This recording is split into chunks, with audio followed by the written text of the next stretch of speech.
the knowledge always in the back of your mind that whatever you're doing at any given point in time could come up for peer review, that someday, even 5 years from now, that this particular case could be looked at again, is motivational for one thing, but it helps them to think through, oh, what might somebody ask me about this? You know, what else do I need to know? What else haven't I thought of? What else could I do to answer these questions? Just sort of having that in the back of your mind and going through that process over and over again, I think leads to a lot of, you know, depth of critical thinking and being able to analyze a case and understand it really well.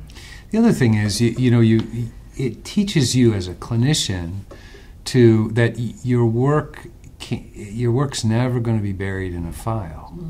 Mm-hmm. The work you're doing today may be under scrutiny of peer review 5 years from now, and if it may be under scrutiny tomorrow in peer review, but it may be 5 years from now, and I think it drives I think it raises the bar for the clinical component of what we do, because we know that audiogram is going to be looked at again someday, and we're going to say, boy, if only if only those dopes hadn't done it this way, we would know so much more, and none of us want to be those dopes. So we tend to understand that again, nothing we're doing is going to get buried in a chart. It's going to be there, and it better be done well. Yeah.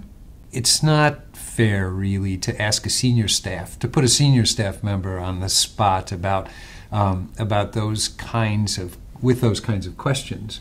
But you can teach your senior staff by asking the students those questions. It's a very effective way of helping to educate your senior staff about things that they may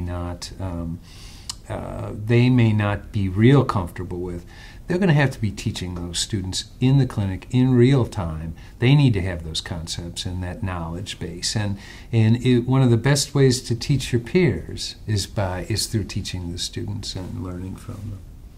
Well, for one thing, these staffings are very helpful because it does drive, the need for that evidence base, and so we're kind of always looking to, some question comes up, and so then we need to research that and find out the answers. So, what is the latest on steroid treatment for sudden hearing loss? Then we're gonna, somebody's gonna go look that up and find the latest article and find the latest evidence for that.